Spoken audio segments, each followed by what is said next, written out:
just a good old boy, never meaning no harm. Beats all you never saw, been in trouble with the law since the day they was born. Straight in the curve. Hey, welcome back to the garage. Myself here again in the garage with Michael Matt, veteran moderator for the AOTM, and I'm so glad you live so close, Mike, so that we can just kind of get together, have a beer and cigar, and just kind of talk. Try to stay warm. Yeah. Got the fire going, but it's still a little It's cold out chilly here, guys. out here. It's a Minnesota cold. Well, actually, the global warming thing was for a while was an issue up here, but now it's cold again. So Yes, exactly. We're happy. We like cold. The global warming thing kind of comes and goes up here. Yes, yes, indeed. Well, it's climate change. It's summer climate change. and winter, Yeah. so it comes and goes.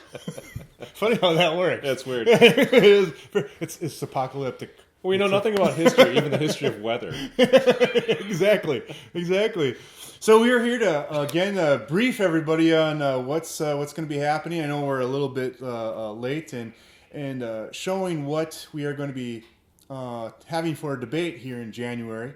But with the holidays being there, and I was enjoying Christmas, and I'm sure you were too. Christmas is my favorite time of year. Exactly. Absolutely. And so we got wrapped up in family a little bit, but who can blame us? But we're coming to you. We're going to be addressing, I think, a lot of the questions that men are confused about and what they're seeing in the papers. I mean, ever since the Synod, Mike, the confusion hasn't gone away. No. I think that you had the whole issue of who could receive communion, but shortly after the Synod, we had a number of statements that came out about Lutherans being able to receive communion, and there wasn't. I believe it was a question that was thrown to our Holy Father, Pope Francis, and where somebody was asking whether or not their spouse, who was a Lutheran, could receive, and it didn't seem like the Pope gave a real clear, definite answer. Wasn't it something to the effect of that person should pray and to God? And there wasn't a lot of clarity there. Yeah. So I feel like with the questions around who can receive communion, also with proselytizing in Catholic schools, there was that same statement by Pope Francis that came out that said no more proselytization in schools. There was a document that came out from the Vatican that said that we should not make any efforts anymore. There should not be any formal efforts to evangelize the Jews. And so with that, and with a number of other, statements that have come out from different people in the hierarchy in the church, I think it's thrown a lot of confusion to the guys. They're wondering, well, what are we doing? What is our mission? What does the church believe anymore? Why even be Catholic? No, that's right. And why be Catholic? And so we wanted to kind of wrap this all up into kind of a tidier package and try to pick a topic. So we picked what we felt kind of boiled down to evangelizing. What does it mean to evangelize? And has the church effectively abandoned the Great Commission? To go out and try to bring all the nations to nations, Catholicism. Not just people, but nations, baptizing them, right, making them disciples, right. So let's kind of talk about this a little bit. We thought let's debate this issue. Is the church changing its attitude, changing its mode of operation towards the Great Commission of Christ to go out and make disciples of all nations? Or isn't it? Is it changing for the better, or is it changing for the worst, or really hasn't it changed at all? I think everybody would agree that it is changing, but that's what we want to debate. And I think Chris Ferrara is going to be debating Mark Shea, and again, everybody. Last time we had Michael Lors come in and debate Chris Shea, and it was quite the huge turnout. So I would say please get there early.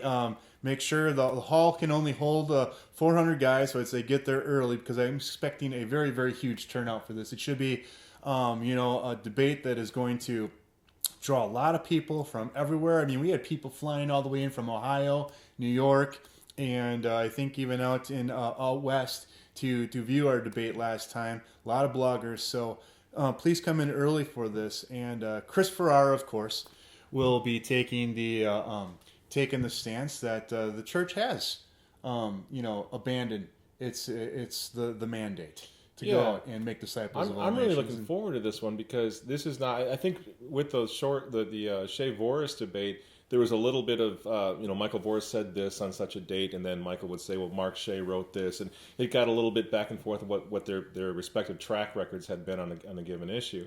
Where this is not going to be the case this time. What we have is we have two men who are both able debaters. They're going to be discussing, as you say, has the church changed? Not her doctrine, but her attitude about mission, about being missionary, the missionary spirit of the church, which has everything to do, of course, with the divine mandate of our Lord in Matthew. And so I think it's going to be a very enthusiastic debate because we all love the church.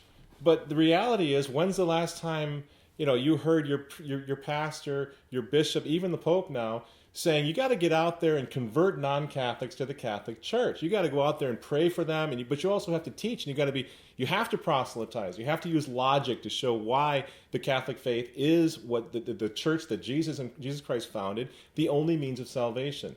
And there's different approaches to that, but the reality is we don't hear the same message that Isaac Jogues would have heard, or that half of the streets and parks in the city of St. Paul are named after these great missionary priests, Hennepin, Galtier, and so forth.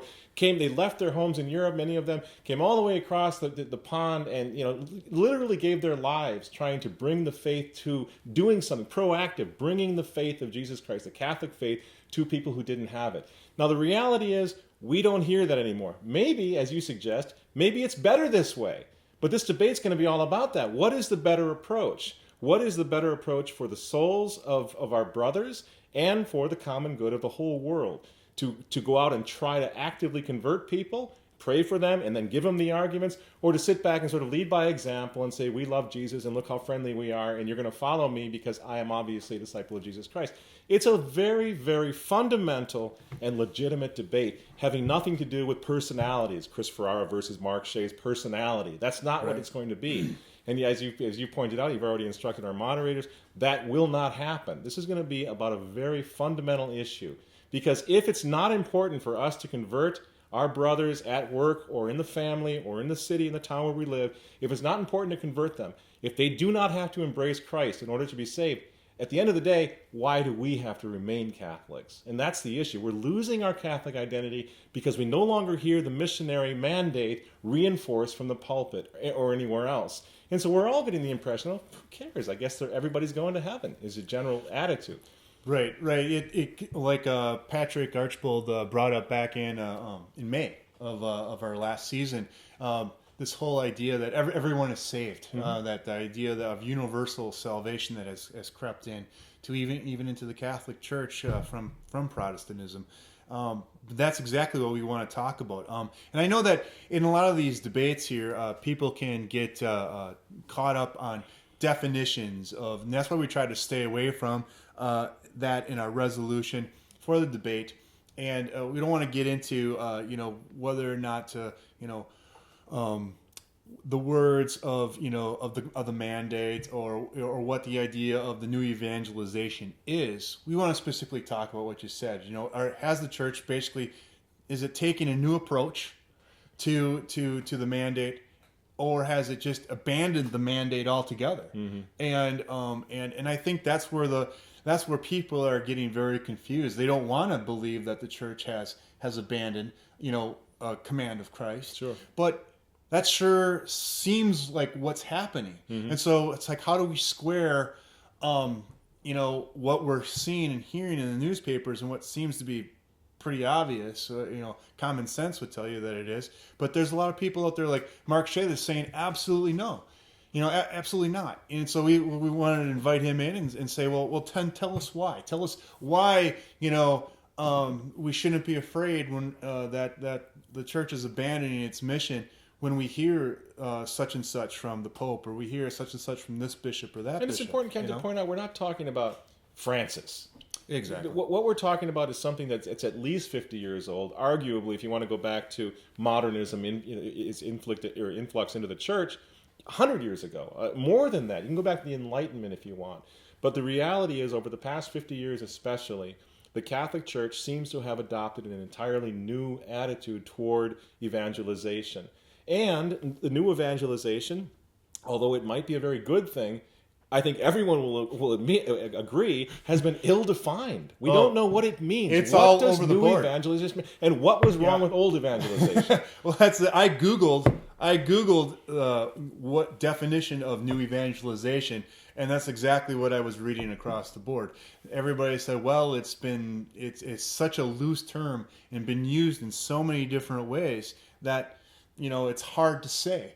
And so there again, we're seeing a real lack of clarity, I think, coming from the hierarchy, from across the board, I think. And like you said, this has been going on for some time. And I would have to say I've seen this in my lifetime. It is the lack of clarity. Sure.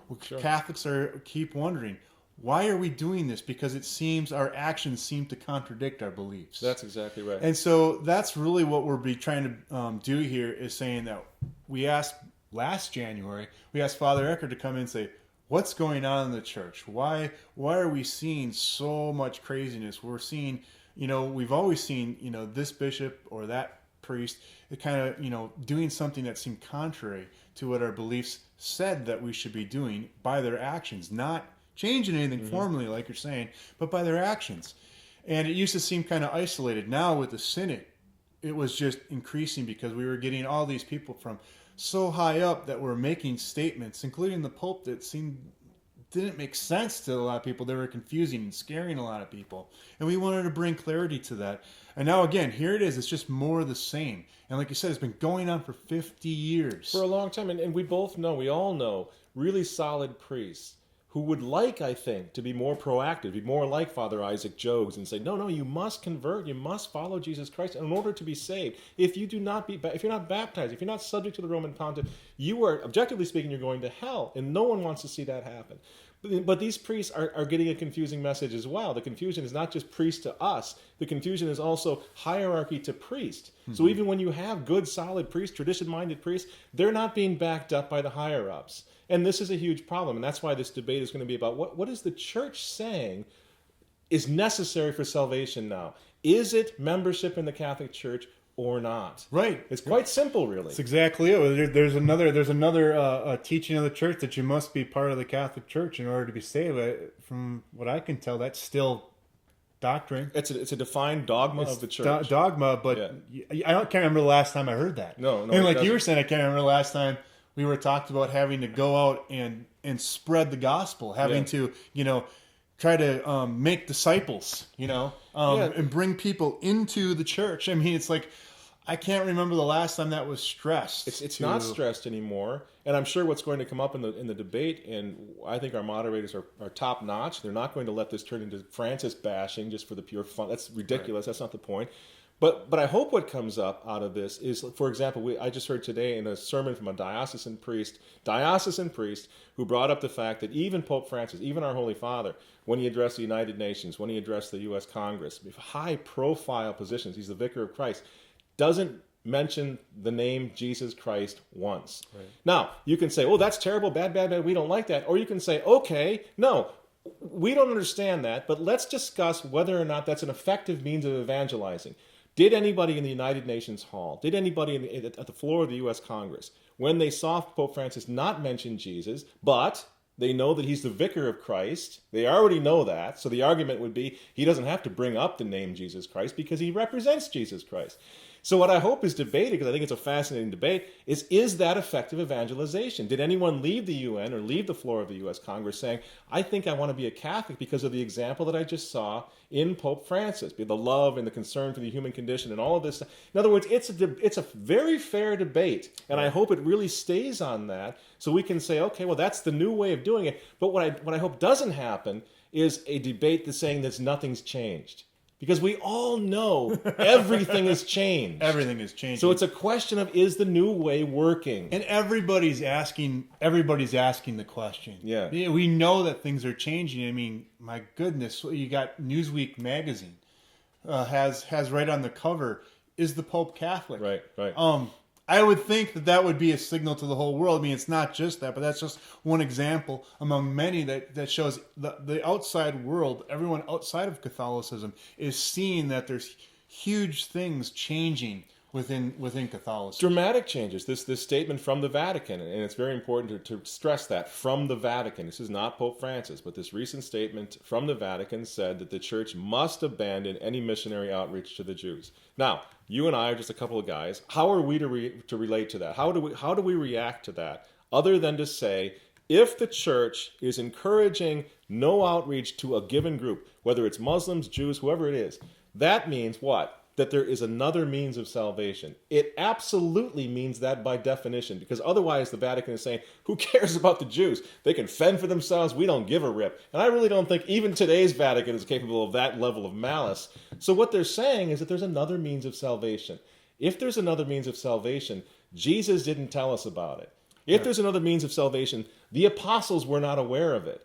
So we're just simple guys, which is asking questions. What are the ramifications of that statement? If the Jews or the Muslims needn't be converted to Jesus Christ and to the Catholic Church, then their means of salvation is legitimate. Why should I bother proselytizing or trying to, in any sense, missionize anyone? Right. If that's the reality, the new reality. And maybe comment too, Mike, on some of the other things that we've also seen where it was all over the headlines where the Pope's statement on atheists are able to go to heaven. I mean, kind of the same thing. People that have the same exact reaction.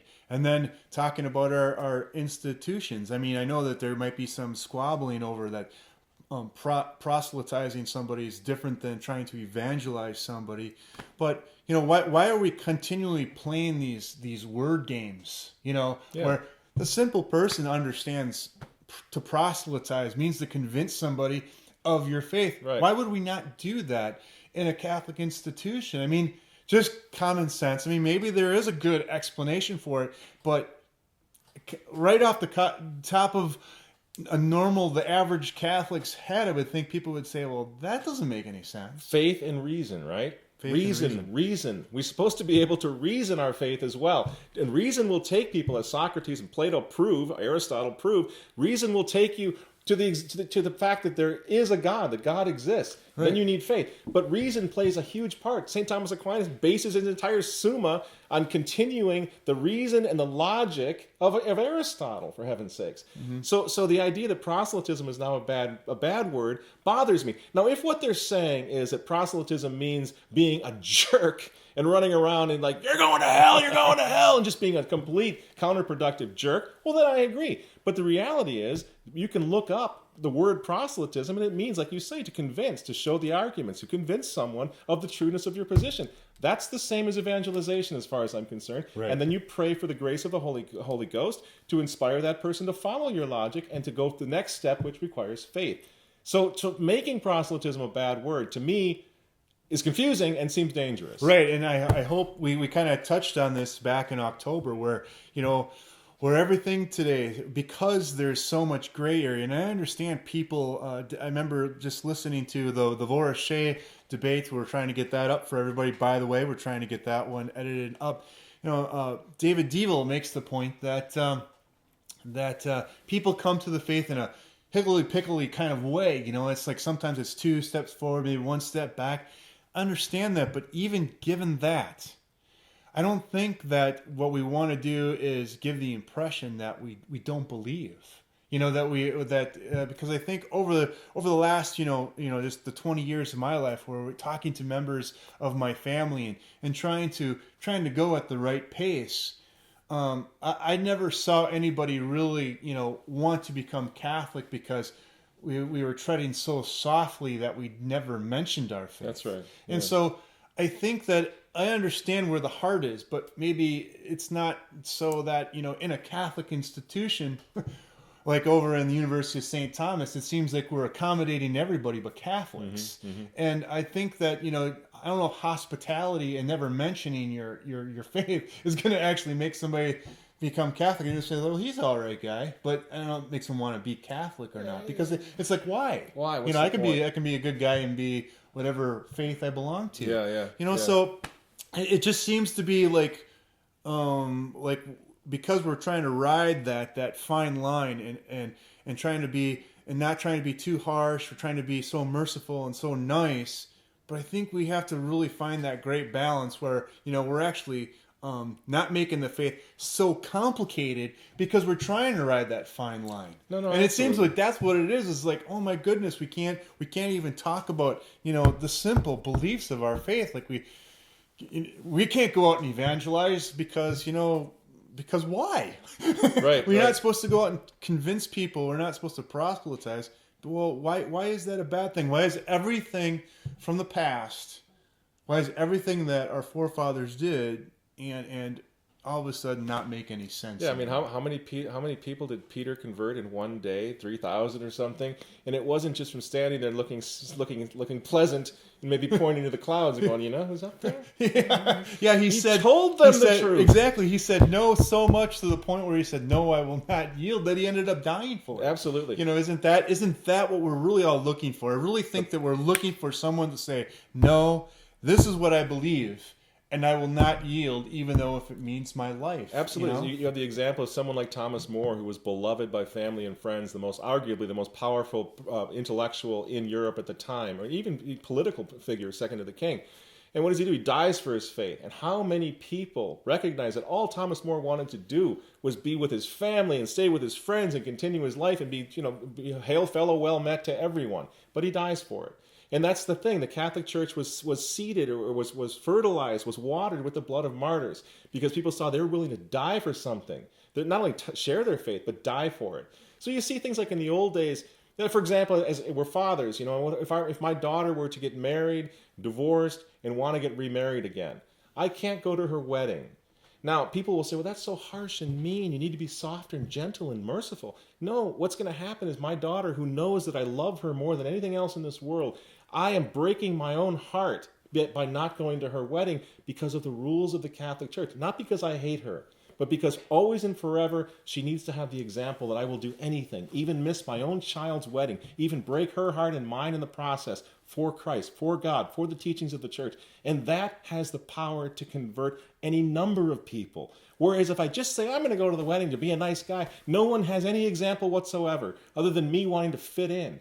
And I think that's, in a way, that's what we're doing. We're just trying to fit in as Catholics now. We're not trying to ruffle anybody's feathers. And as a result, we violate charity because we're not giving them the means by which, after this very short life is over, we all will face the divine judge. We're not giving them the means. We're not sharing with them the means to face that judge justified and with the truth and having lived the good life. We're withholding it from them. That's a violation of charity. That's the supreme violation of charity. Right. And I again, it's just making our faith so complex because we're trying to ride these fine lines, I feel like so many times. And maybe I'm wrong. Like I said, I'm just a layman. Sure. Just trying to do something good here, trying to understand my faith better. But I just don't understand why it has to be so complicated. Yeah. Why does it have to be so hard to understand? I mean, it's just not like Jesus didn't go out and make sure that he trained, that all of his apostles were PhDs before they went out so they could, make everybody feel good about living in all these gray areas. Right. It's like he told them this, he sent them out, and they made disciples, and people believed. Yeah. And it wasn't, and because it was simple to understand. It was for all, and if Catholic means for all, universal. Not everybody is a PhD. Yeah. So I think it's just kind of counterintuitive for this, and also I think another thing too is just to take another good father example you're talking about. I don't know if people, and maybe it's something of our rebellious nature, but why do we always have to look at rules and traditions as being something like it almost seems like it's synonymous with Pharisee, just following the rules for rules' sake. But no, it's traditions are beliefs. Things that we're asked to do. There's small traditions from the church, disciplines that are put there for us, but it's also, why can't it ever be thought of that these disciplines are done out of love? Right. Done out of love for you, to help you. And it's just like, it's kind of like, I make a rule that my child can't play in the middle of the street. Yeah. Now, doggone it, she really wanted to. But I'm like, sorry, honey, you're gonna get hit by a car. Yeah. And so what do? Just try to make some kind of compromise and see the mixture. We'll try to go out there quick and play. Do whatever you want to do, while the cars aren't coming, but then we'll just try to hurry up and skedaddle back across off the road. Yeah. It doesn't make any sense. It goes against common sense. I think that, we're struggling too hard to try to make too many accommodations and we're losing ourselves in the process. And our identity, and we're willing to admit. Let's say, for example, that the church is ecumenical outreach now, and sort of laying aside the whole idea of proselytism. What if that were to be the game plan for a coach, the head of the Minnesota Vikings or the Green Bay Packers or whatever? He wants to be nice, he wants to be accepted, he wants everybody to feel good about themselves. So everybody would think, of course, that's an absurd prospect. You could never get away with that in athletics. In athletics, you got to push yourself, you got to work out, you got to be out there every single day for hours to get your body ready for the conflict. But we've totally abandoned that when it comes to the soul. So what does that say? To me, it says we have a crisis of faith. We really don't believe anymore. We don't believe in Christ as the judge. Everybody's going to be saved. Otherwise, we'd be working much harder on our souls, getting those in shape, having spiritual weightlifting going on instead of just physical. We understand it for sports, but not for the things that really matter.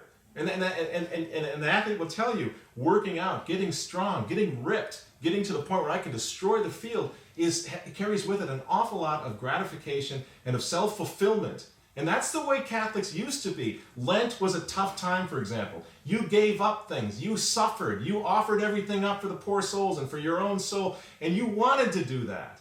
And the idea now, for your religion, for your neighbor, for the common good, for everything, for God especially. And now the attitude is, well, that would be so mean. That's so fundamentalist. That's so bad. You have to make yourself feel good. This is nonsense, Ken. I mean, it's complete nonsense. That's what we're going with. Exactly. We need to it's a great way, I think, to lead into maybe the dynamic of the debate here. It's like we are going to be making sure that we are sticking to the idea of what is the church doing.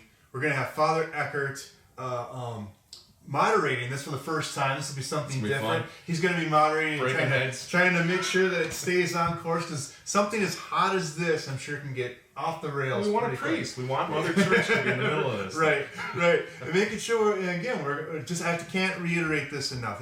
We want to make sure that this is a productive debate. That in the end, we're not looking just to come in and have one side just be demolished for the sake of being demolished and for a good show. I want production, a good productive evening to come out of this, so that people can see the clarity of the faith. That's right. And Mark Shea is out there every day, with his apologetics, and he loves the church, he loves the faith. Chris Ferrara, the same thing. There's no reason this can't be one of those awesome evenings where two Catholic heavyweights get together and do the best thing for Holy Mother Church. Right. The human element of the church, we're all part of it. We all have to play our role. I see this as being an awesome night in which you have two serious Catholics that are going to be debating, not, as I said, not their own track record, not their own opinions, but what Mother Church and her human element is doing right now versus what she did for a long time. It's going to be an outstanding debate. Exactly. We got two guys coming from two opposite sides. I mean, that's what you need for a good debate. Mm-hmm. You need to make sure that you have two guys with two very strong opinions that are on clear opposite ends. Who both love the church. And that's the thing. Is it's like I really hope the men here can understand this, or that come to it can understand what will happen, and I hope happens, is that you got one guy that really, Mark Shea, who really believes that, we need to be going out into the highways and the byways and trying to reach people and trying to reach them where they're at, trying to come to them with his heart and compassion. But at the same time, you got Chris Ferrara, who feels like all the teachings in the church are starting to be abandoned. Mm-hmm, mm-hmm. And I feel like when we talk about both of these camps, as soon as you talk to somebody who really loves the new evangelization, just loves this new way, as soon as you talk to them about tradition, it seems to be like a code word for not caring, or that you're just all about rules. And vice versa, when you talk to somebody on the conservative side, sometimes a red flag can come up because of all the abuses that have taken place. You say, well, we can't.